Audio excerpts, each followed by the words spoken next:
Okay, that was weird. You're muted. Ah, That was weird. I don't know what happened. I don't know what happened with the music, everybody. I apologize for that, but the intro just went haywire on us. Welcome to a live show, as always. Hello, everybody. Welcome to Late Night News with Going Now. Hello, Anita. Nice to see you. Yes, we are back, and I have with me my wonderful, wonderful co-anchor, the one and only Venessa Giunta. Venessa, introduce yourself to everybody real quickly. you just introduced me. My name is Venessa Giunta. I am an hybrid author. I indie publish my Soul Cavern series, and I will have a series coming out from Falstaff Books next year. And I am also an editor and convention goer and various other things, which we'll get into a little bit later on tonight.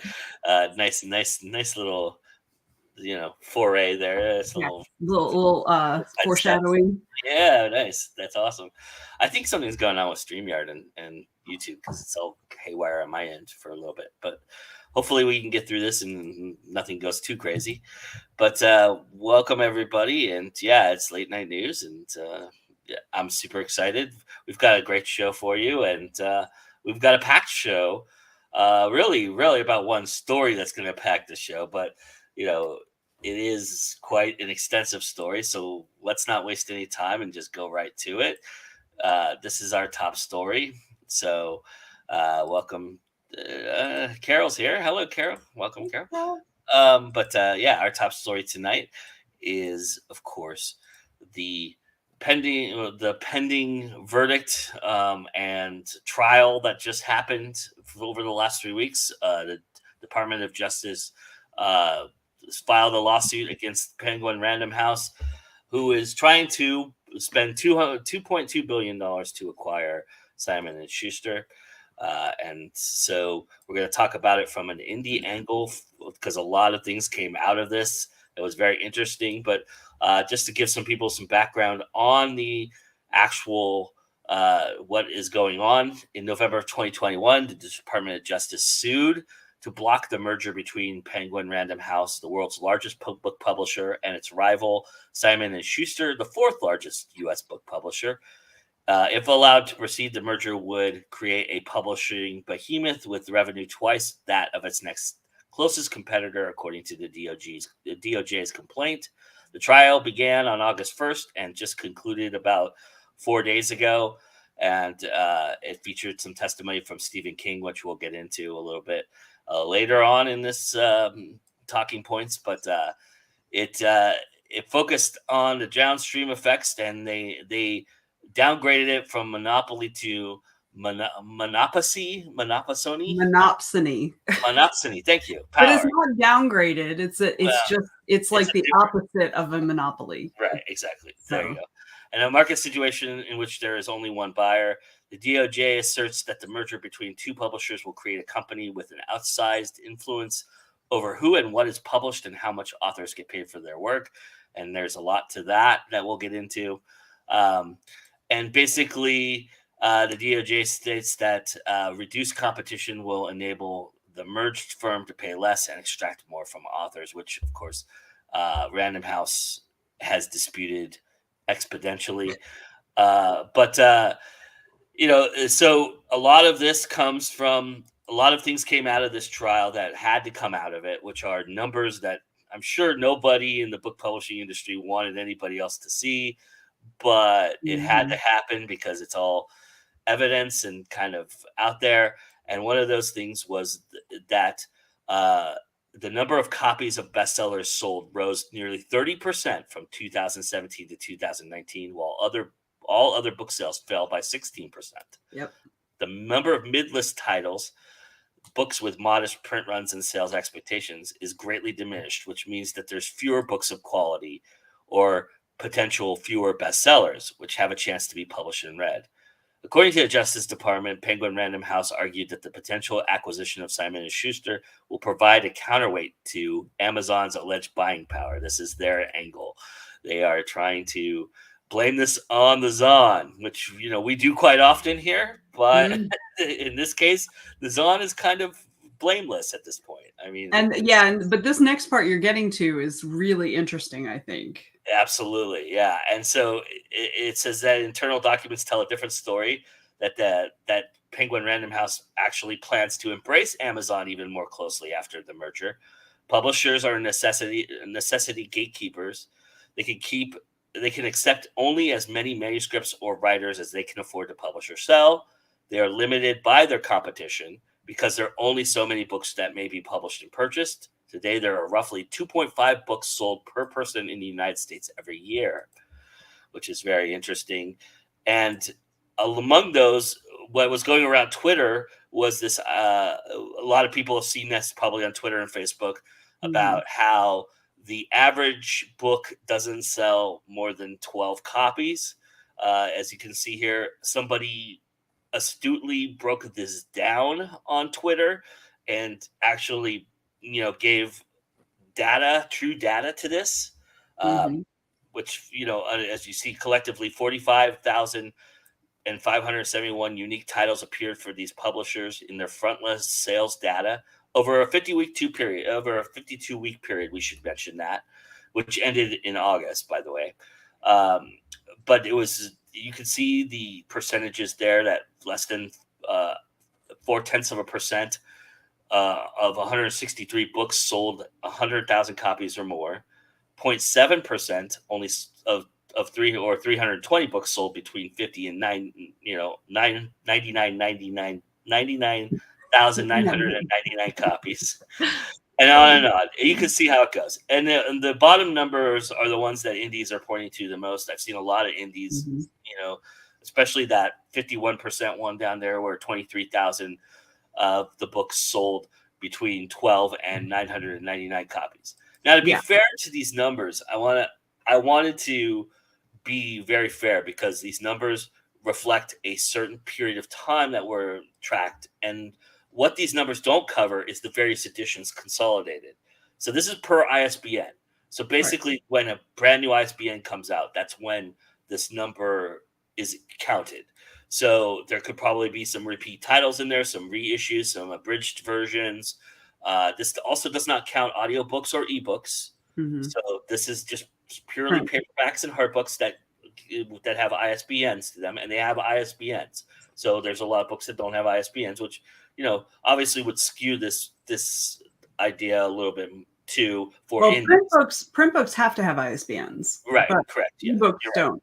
But Yeah, does that include hardcovers and things like it that? does. Yes, hardcovers Right. are included in there. It is So hardcovers so and paperbacks. so really the actual number of titles is going to be lower than the actual full numbers that are shown, because Correct. if they've got a mass market paperback, a trade paperback, a hardcover, and maybe a large print edition, that's four for one title, you know? Yeah, absolutely. So the whole idea that more than 50% of books sell un fewer than, what was it, 1,000? Fewer than 1,000 copies? Yeah. Yeah. That is realistic to me, but the 12 book thing, which is what a lot of people are pointing to, is just silliness. I Yeah. mean, no traditional publisher would No. hold on to No. Not in the And big five. those have got to be like outliers. Those have got to be things like a large print edition on a Special editions, right. Yeah. things It's like got to that. be something that doesn't have a lot of like the title isn't particularly good. I mean, isn't a particularly good seller, and it's got to be some weird kind of an addition to it. So Yeah, and that leads to the wonderful quotes that I'm going to share with you here in a second. But basically, this was the argument to kind of say, hey, look, we're an industry that's illogical, quirky, and romantic. And, such a depiction of publishing gives cover to the status quo in which an industry is 76% white and 95% of the books published between 1950 and 2018 were written by white people. yeah. In publishing, if publishing isn't really a business but an investment in people's dreams, there are no structural inequalities that publishers have to worry about that might have led to this state of affairs. That's a quote. And then this is the most ridiculous thing I think I read from the trial. This is an actual transcript from one of the CEOs on trial that they mentioned. To compete with industry giant Penguin Random House, all it takes is a publisher with a vision and a couple good editors. It's basically an investment in talent. That's such bullshit. That's such bullshit. The thing that kills me about their whole defense, it's like, in order to win their case, they have to argue that they're basically incompetent and they don't know what the hell they're doing. Like, it's just a roll of the dice, And it's like, no. And they're so proud of it. They're wearing it like badges of honor, I know. Even Stephen King, to some extent, played the doting bride, which we'll get to in a little bit.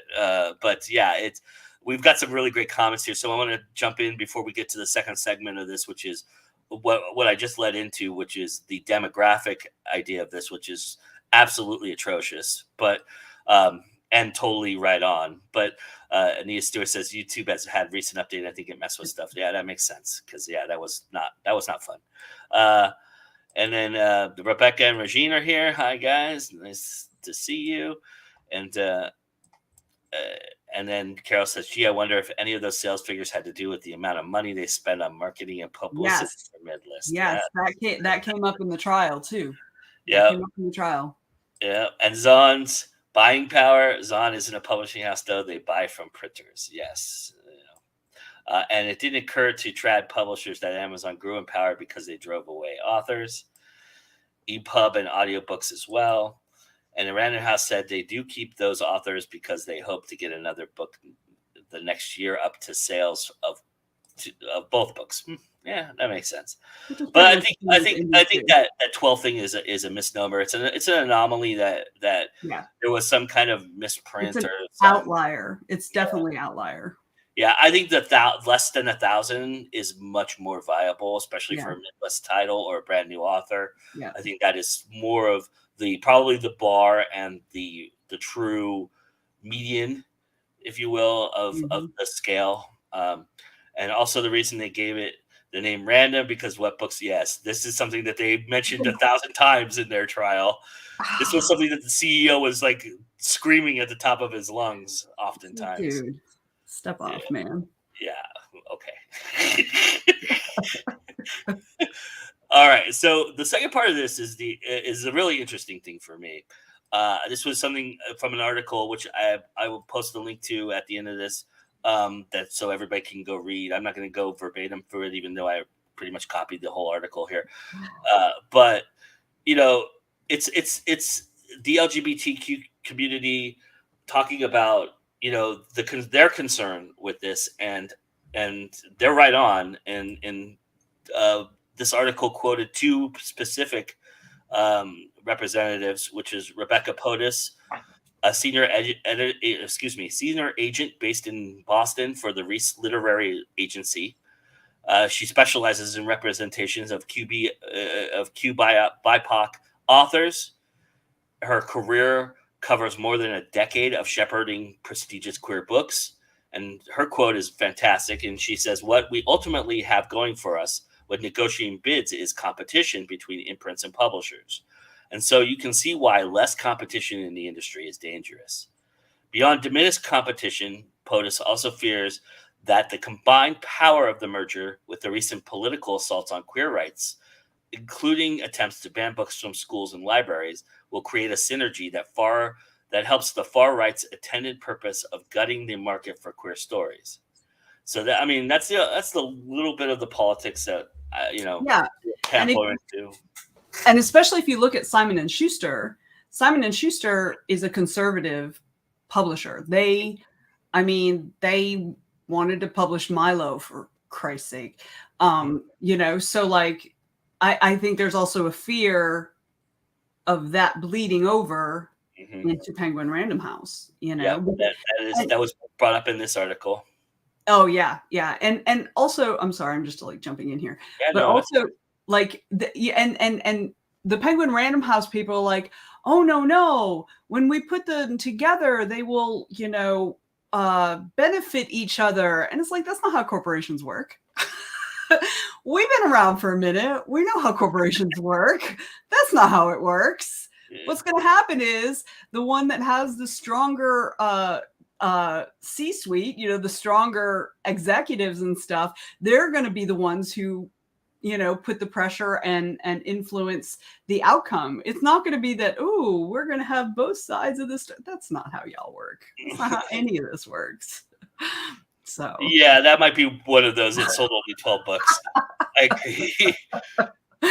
Yes. The whole random thing makes Rebecca wonder why they call themselves Penguin. I believe that's because they bought that company back in 2013.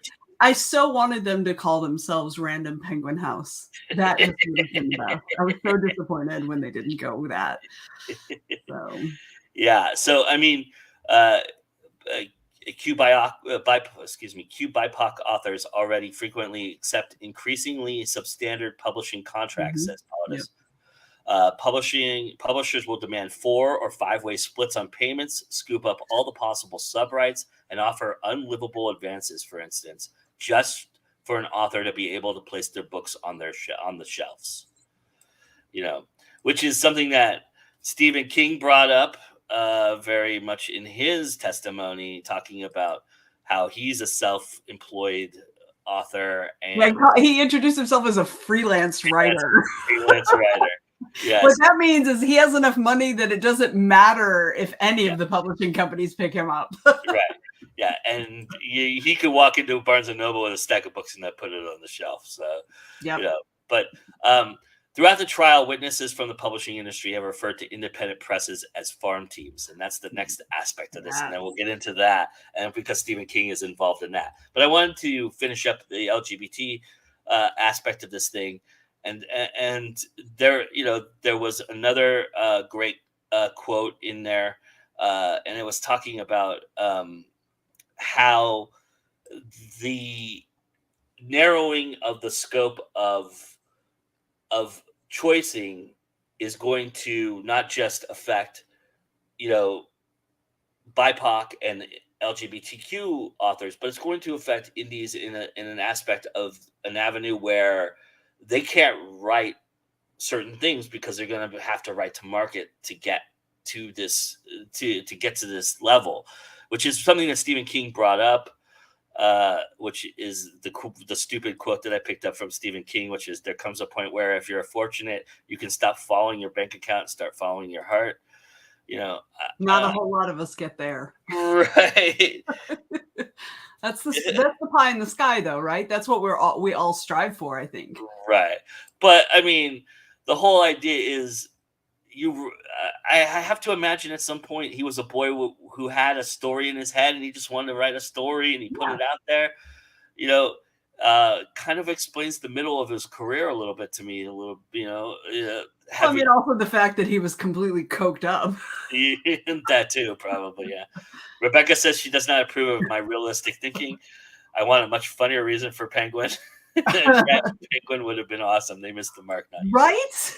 Yeah. But so with the narrowing of communities and the aspect of this, that really lends itself to the indie voice a lot of this, because throughout this trial, one of the things that was happening was we were being referred to as the minor leagues, the farm teams. And Stephen King referred to us as that. All the publishers, CEOs referred to us as that.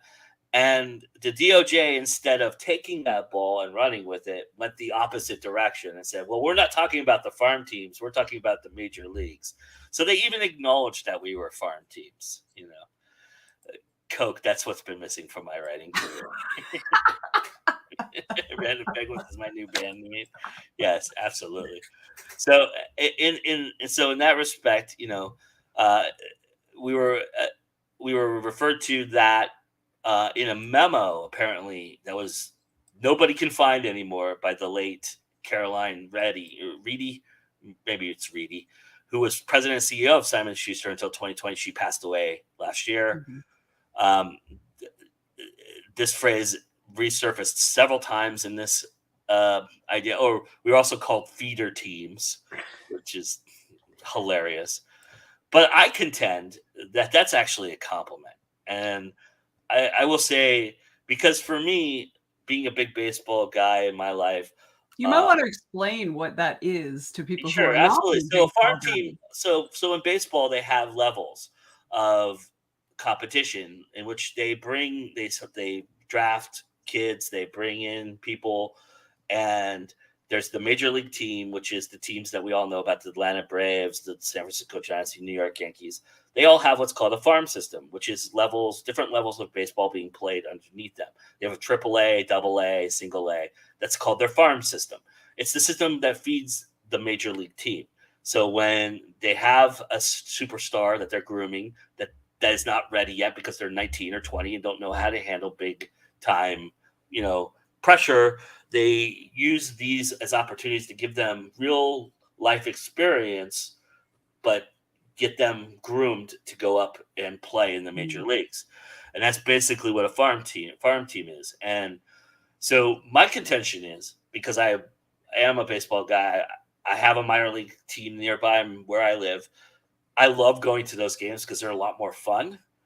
They're played for the love of the game.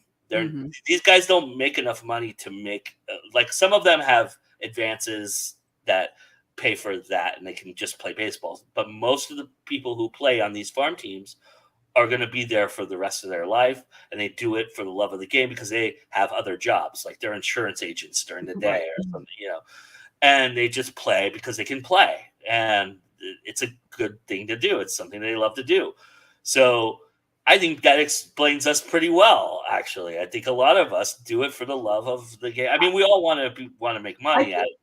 I think that's valid, but I think that it doesn't apply to us. It only applies to us in that very narrow thing, because the implication of this is that indie authors are doing it until they can get a trad. Like the trads actually come and look at indie authors to try to pull the talent out. That's not what happens. No.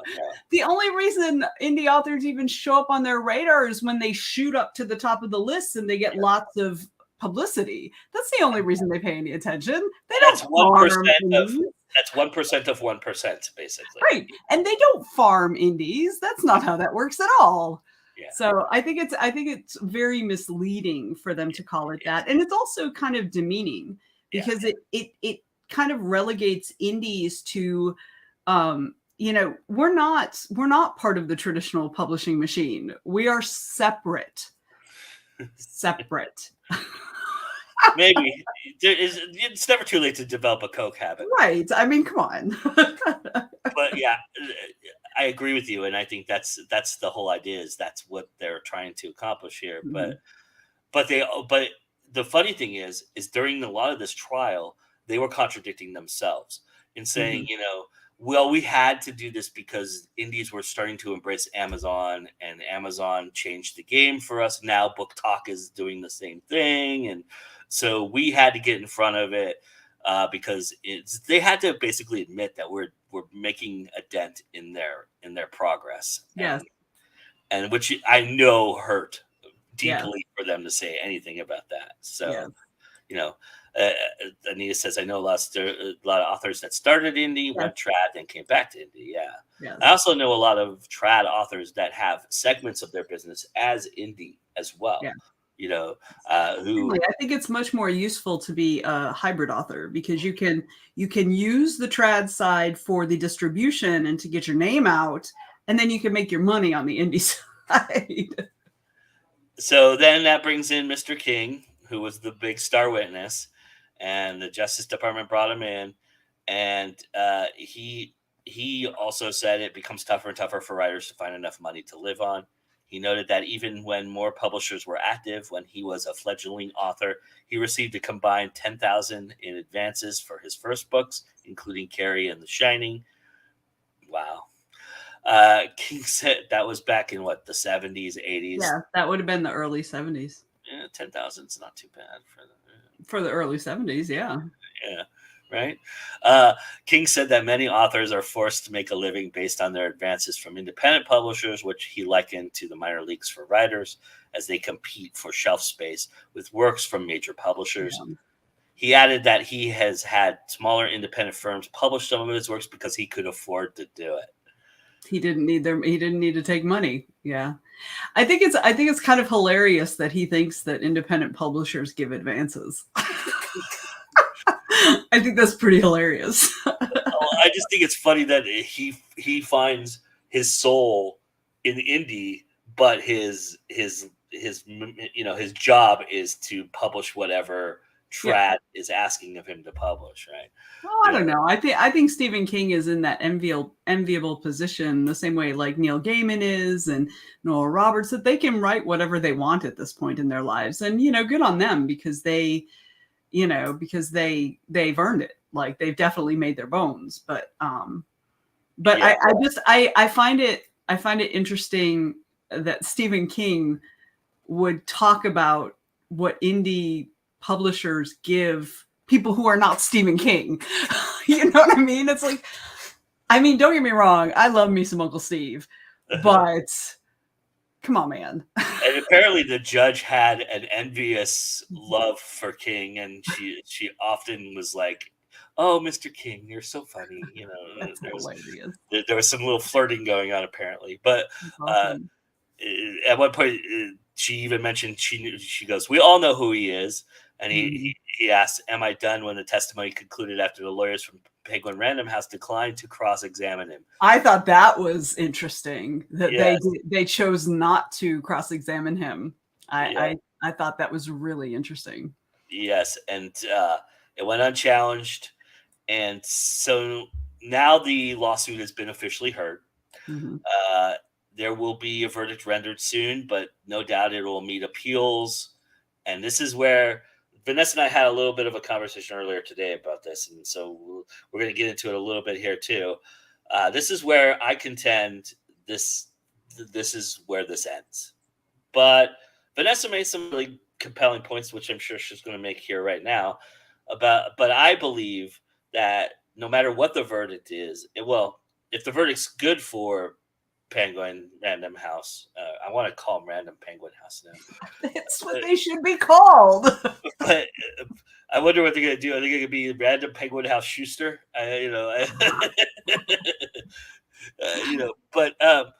But that being said, if it goes for them, then this ends obviously. But if it doesn't go for them, there's going to be appeals to appellate courting and then superior courts.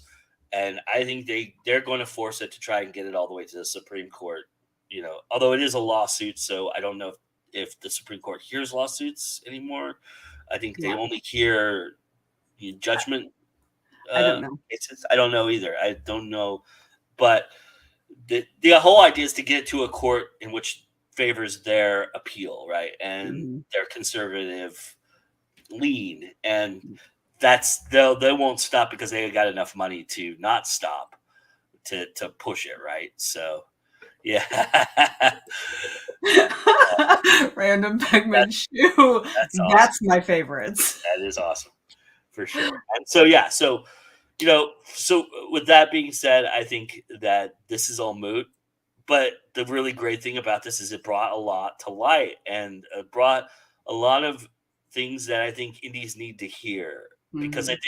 I think we're hard on ourselves in a certain aspect that we think that, as you mentioned before, the road is paved for us with dirt to lead to gold later on. That's kind of Mhm. the whole idea of the traveling that a lot of us do, and not realizing that we have gold underneath the dirt if you just sweep it Mhm. away a little bit, Yep. you know. I do want to make one point that doesn't it's not necessarily super indie focused, but really watch this decision, because if this goes against Penguin Random House, that actually indicates a big shift in the way people look at labor. Like, this is going to have an effect on the labor market. Because of the way they set it up, it is they're talking about the authors, not the consumers, Mhm, not the readers. They're taught this hinges on the laborers. mhm. So it will be really interesting from just a political perspective, because that can open the door to a lot of other things that Yeah, would be very useful for the working class people in this country. not to get too political here, but the articles did mention this, so I can mention this a little bit. This was a safe way to test what the Biden administration has been after. They want to do a lot more of these antitrusts. They want to take down some monopolies and Yeah. consult. But this was a safer route for them because this is Mhm. something that hasn't happened just yet.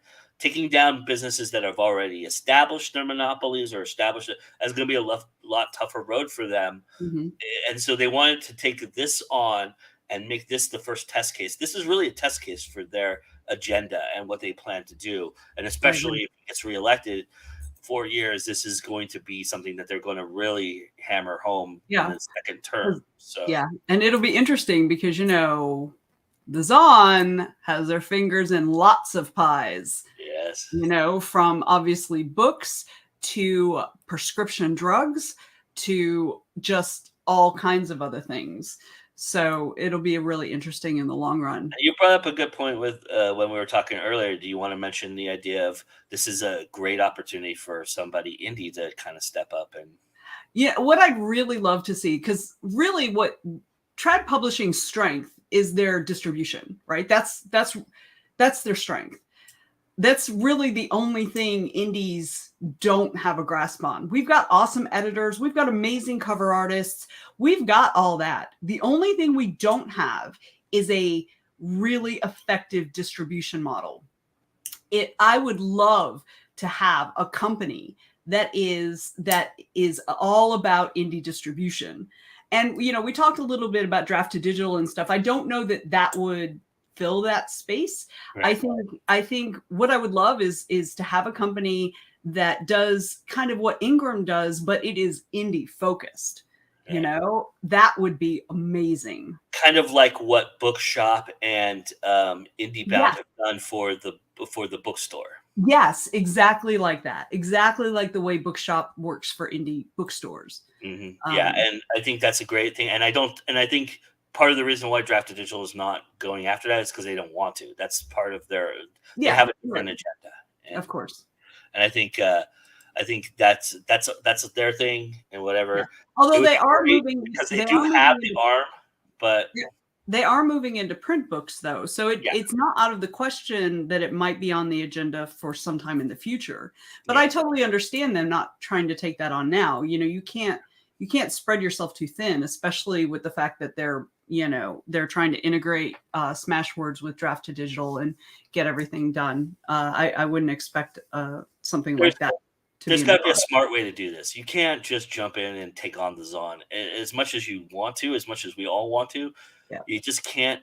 I ultimately, and this is my contention, and this is the hill I'll die on, probably for the next 12 months, and that is that we're going to take control of it ourselves. And I think that direct sales are going to rule the roost, and that's going to change the game. And I think I hope that's so. where the game changes. I think because I don't think there's just not an arm.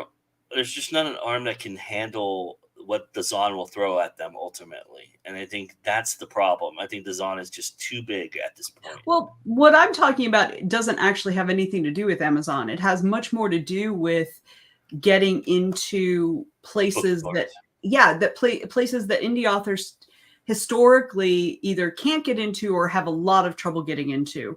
Gotcha. As far as print books, especially, bookstores, libraries, grocery stores, Walmart. Well, not grocery stores. They don't do a lot of books anymore, but Walmart, I'm hearkening back to my childhood. But like those places that have typically looked down their nose at indie authors, mainly because they don't understand that we can have the same, if not better quality as some traditionally published stuff. So I disagree. She says D2D is headed that way. They've had some issues getting the right print distribution. Yeah.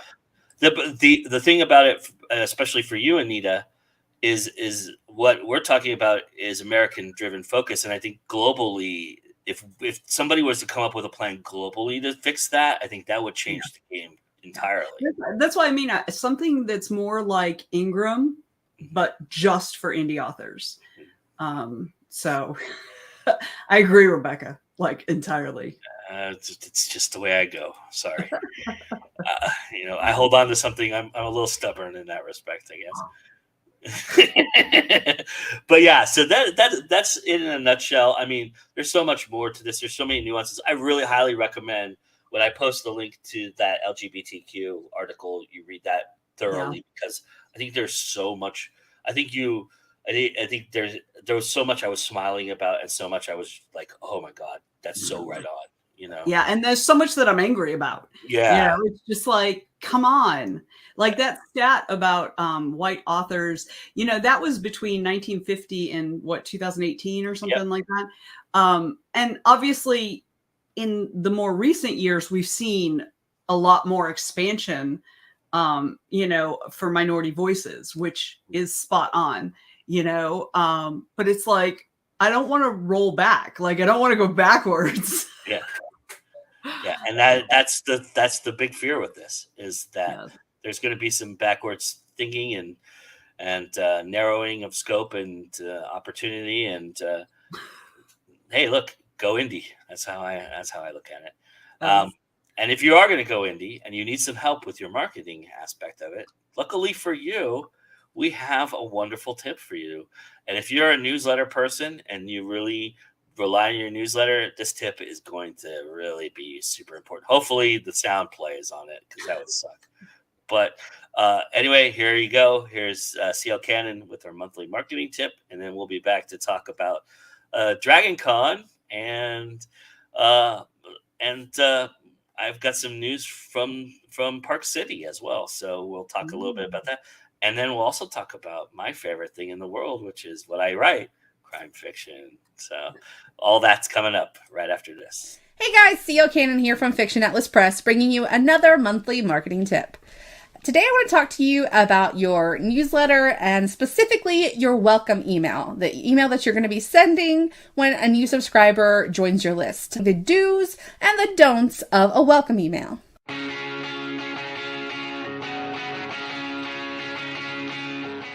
Let's start with the good. Here are some of the things that you want to do. Introduce yourself.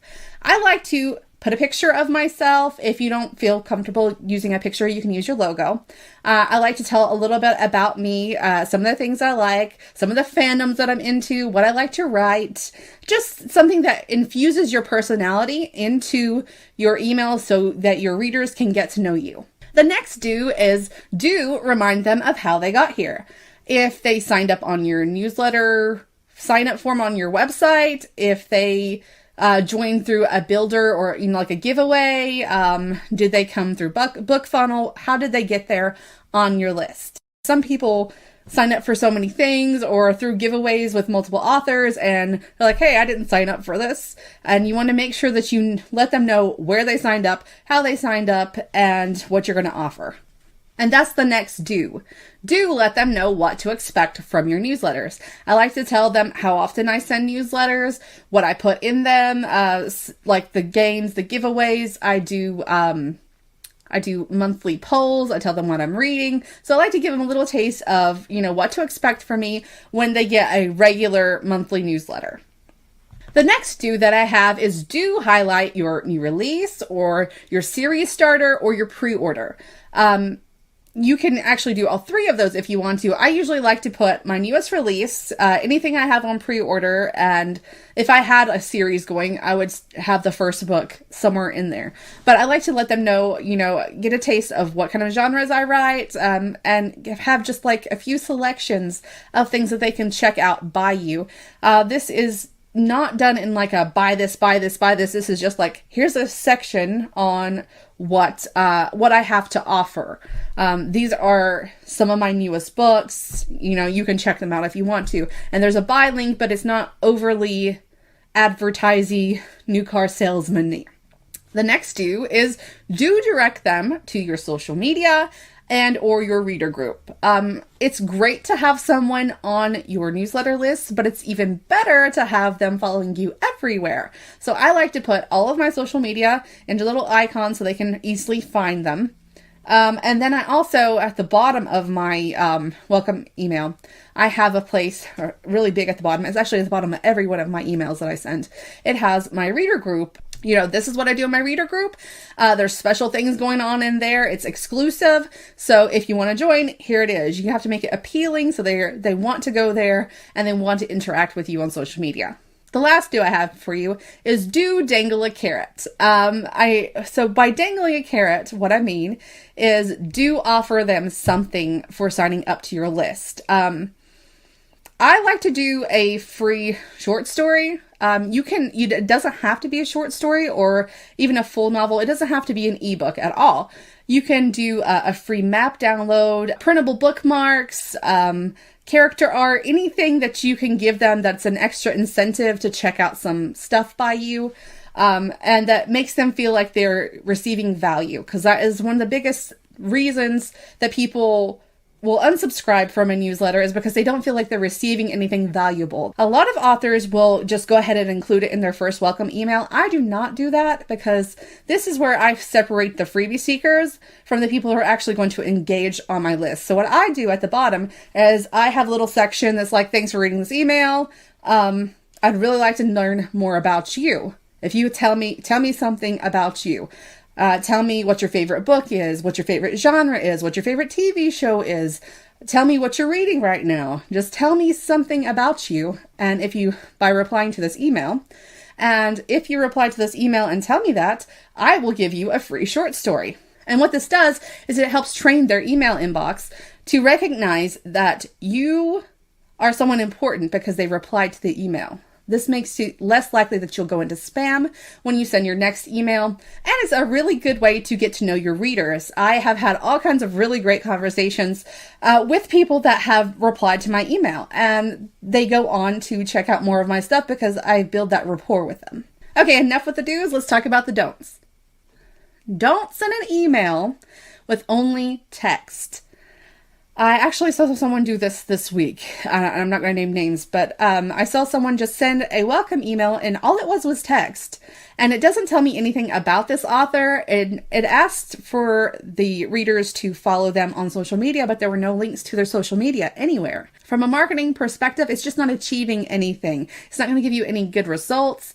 And it's more than likely just going to be something that people just brush off and delete. You want to put all those do's that I put in there. Put your social media, introduce yourself, put a link to your book. Try to make that connection with your readers.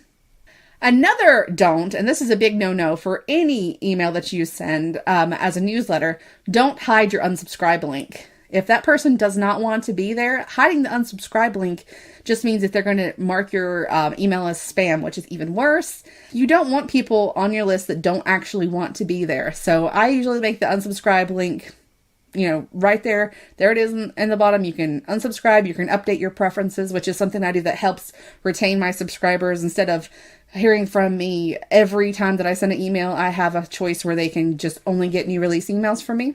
But yeah, don't hide your unsubscribe link. One, it's very unethical, and two, it's against the law. So please don't do that.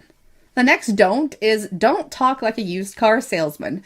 Don't be very, very salesy and just be like, here's all my books. Oh my gosh, you need to buy this and you need to buy this. And you should buy all of these. You're signed up to my list now, so you're obligated to buy all this stuff. You need to talk to your subscribers in any email as if they were your friends. You want to be making a connection with them. You don't want to be overly salesy. This is another important one that I think a lot of people who sell courses online I wish they would do this. Don't bombard your readers with immediate and annoying follow-up emails. I don't send another follow-up email for at least 2 to 3 days, and usually it's longer than that. You can do a welcome sequence, that's fine, but when you're getting 2 and 3 emails a day, right after that, it becomes annoying, and people are more than likely going to unsubscribe. And they might not have done that if you had spaced out your emails. So wait at least 2 to 3 days before sending another email. Even if your next monthly email is supposed to go out like the next day or 2 days from now, don't include your new subscribers in that email. Wait till the next time. And the last don't I have for you is don't wait forever to send your welcome email. I have had people try to welcome me to their list after almost a year of me signing up. I don't remember who these people are. I don't remember how I got on their list. So that you can see the problems that causes. After you get some subscribers, like from a giveaway, or even, when they sign up on through BookFunnel or Story Origin or wherever they've signed up from, I would not wait more than 2 to 3 weeks. After that, people are not going to remember that they signed up for your list, and it's going to get more complicated. You're going to get more unsubscribes because people think that they were added in error because they just don't remember. So make sure that you're sending that out. Definitely not a year after. Just make sure that you're sending it out soon. Okay, that's it for me today. I hope that these tips have helped you. I hope that you'll be able to implement them into your welcome email. As always, if you have any questions about this marketing tip or just marketing in general, you can always email me at info@fiction-atlas.com or message me on social media, and I would be happy to help you. I hope you guys have a wonderful month, and I'll see you next time.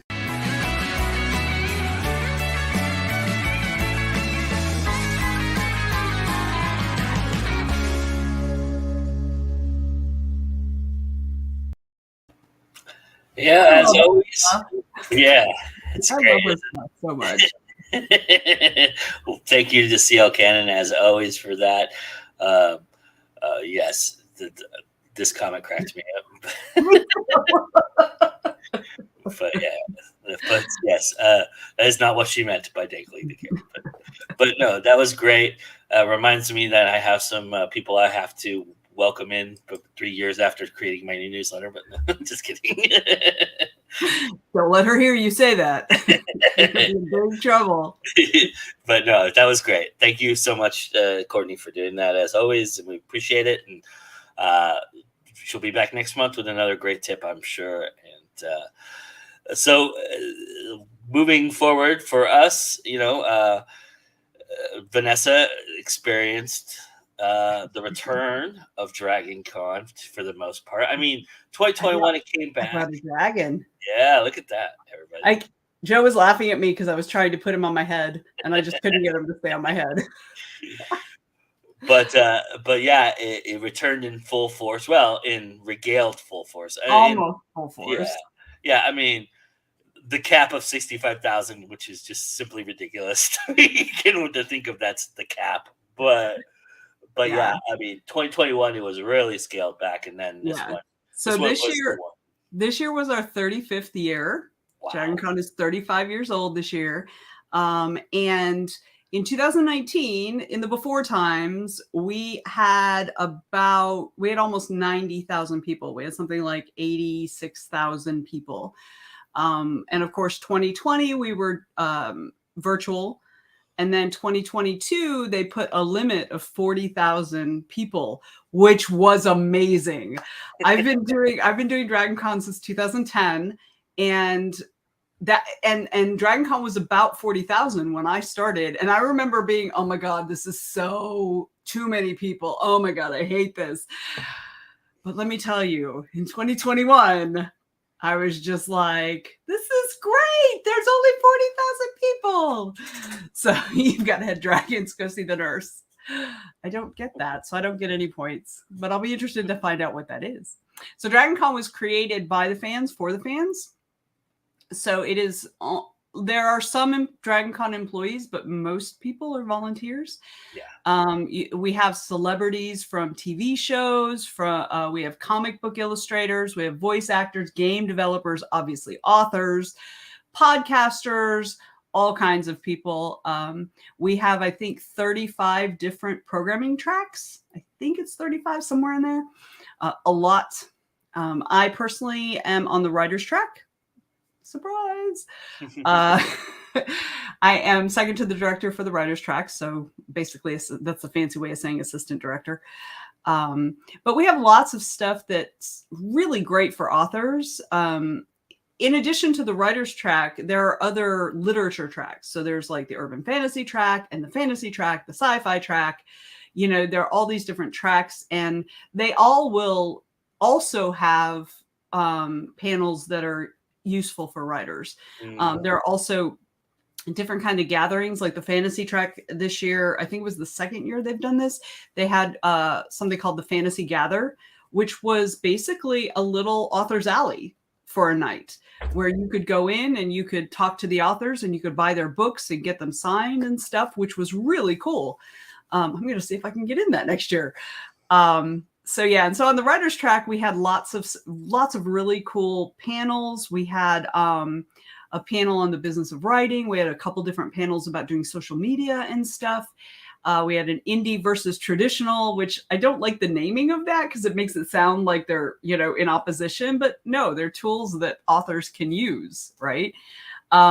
We had different craft things. Like we had one called "This Scene Isn't Working."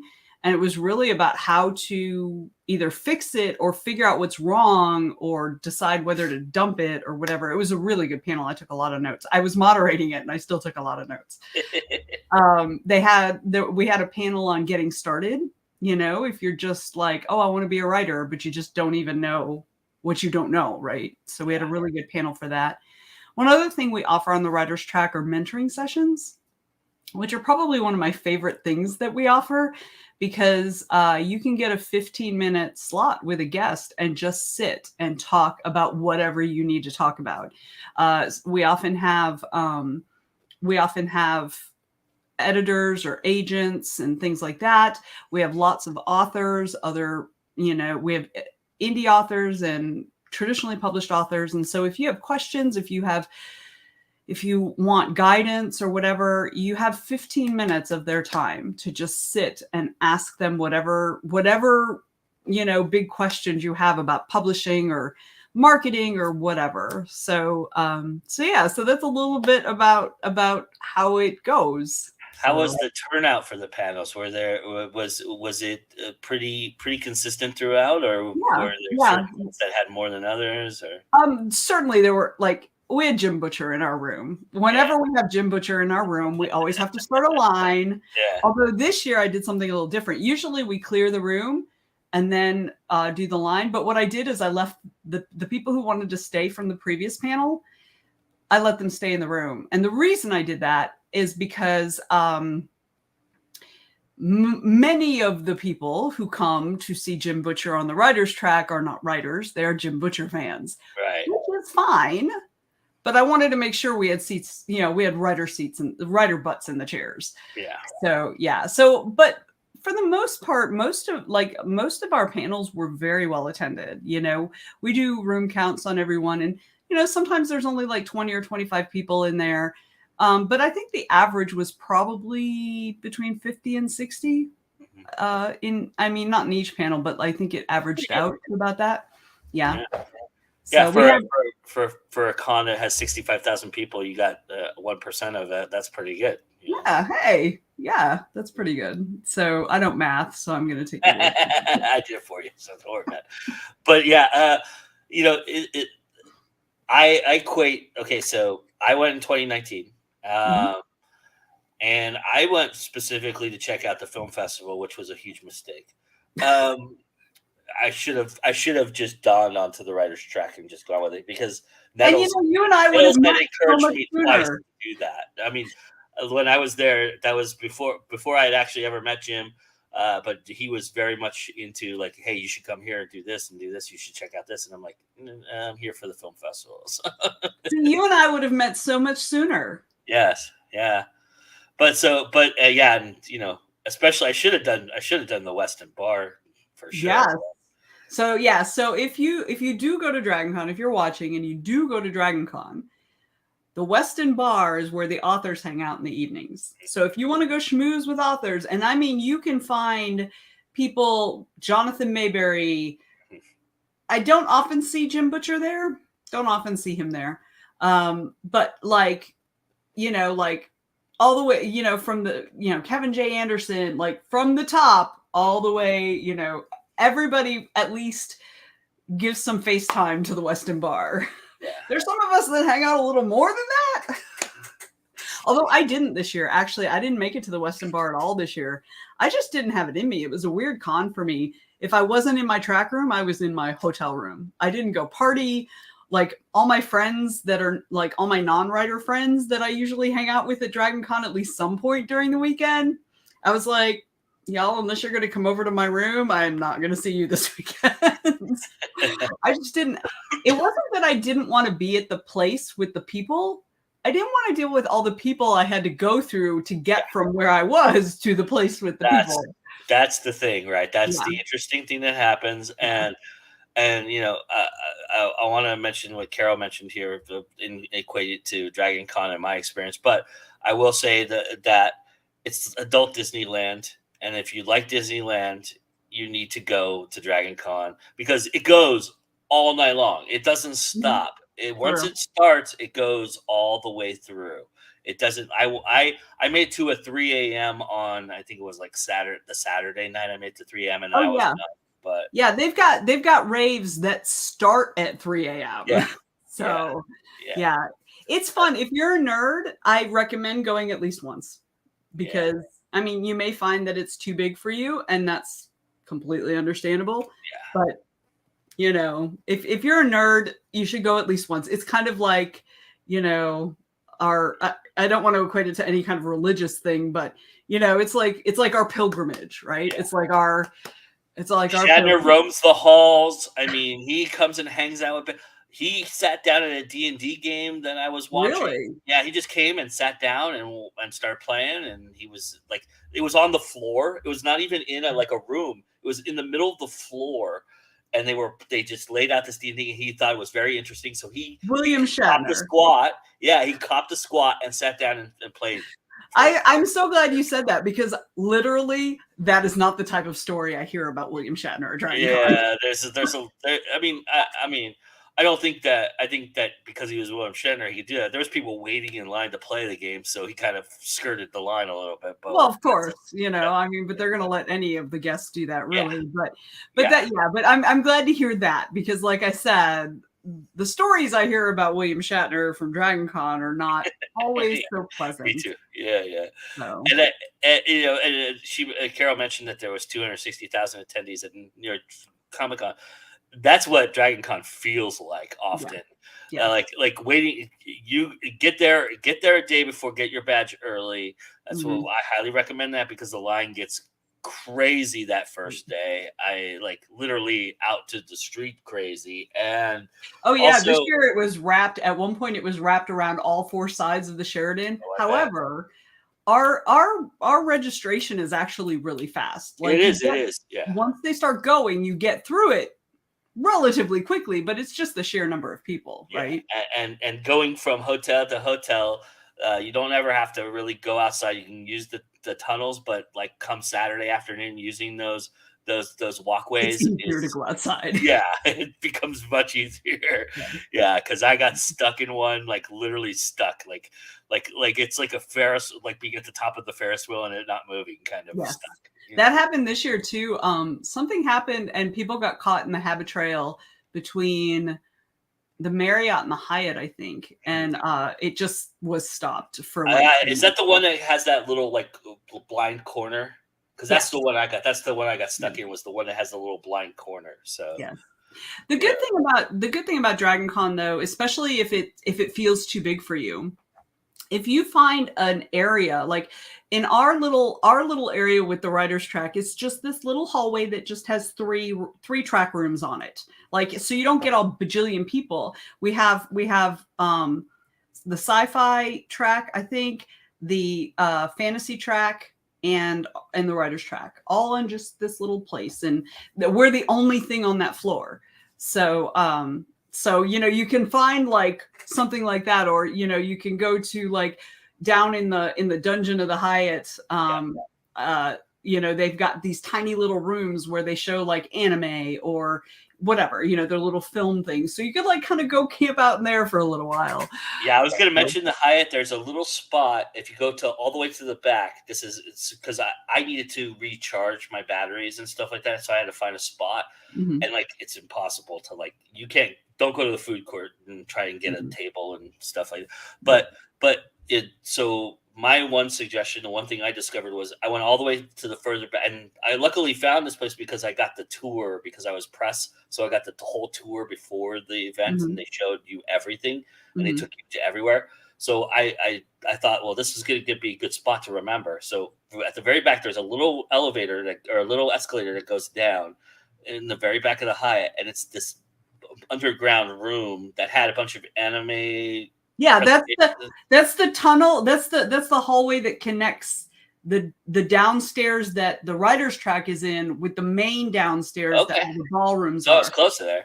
Yeah, but you went right. You went right past us when you went all the way down the escalators. Yeah, we're down 2 floors, and you go down one more, and you're in that area with the hallway. So there was a little spot that I was able to sit at and charge all my batteries and stuff like that. Nobody bothered me. It was really nice. It was kind of refreshing, actually.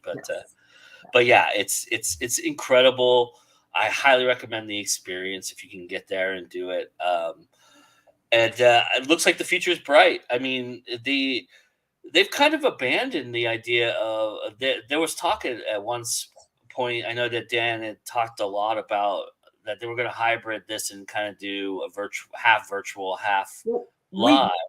We have virtual, like ever since 2020, each track does at least a few virtual panels. And DragonCon, particularly the big panel room or the big ballroom panels, they record those anyway. And we have DragonCon TV, which is running 24/4.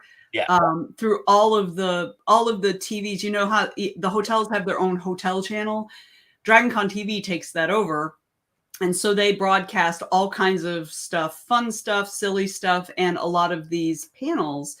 And so for $10, you can get a virtual pass to DragonCon and you get all of that. So, which also can include past panels and stuff like that.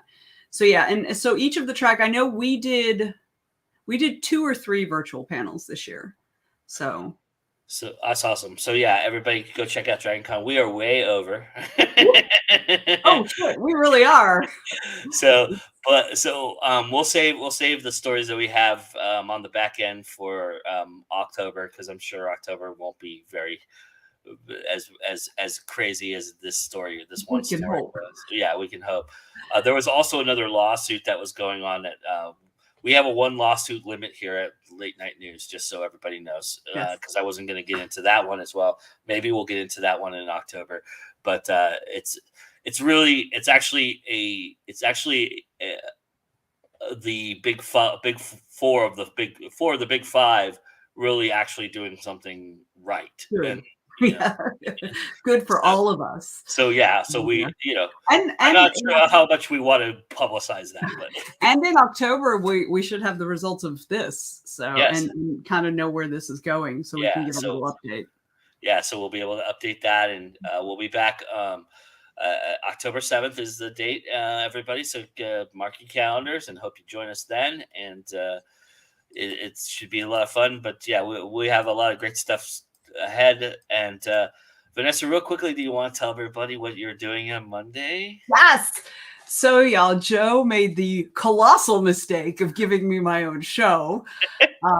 So Monday night at 9 o'clock Eastern, we will be sitting down for a conversation and a cocktail with Bobby Nash. And so please come join us. It'll be live. You can ask your questions and we'll just, get some drink on, get some chat, talk about the business and all that stuff. I'm so excited. You know why I gave you your own show, Venessa? Because I'm nice to you. Because it's It's time to go indie now.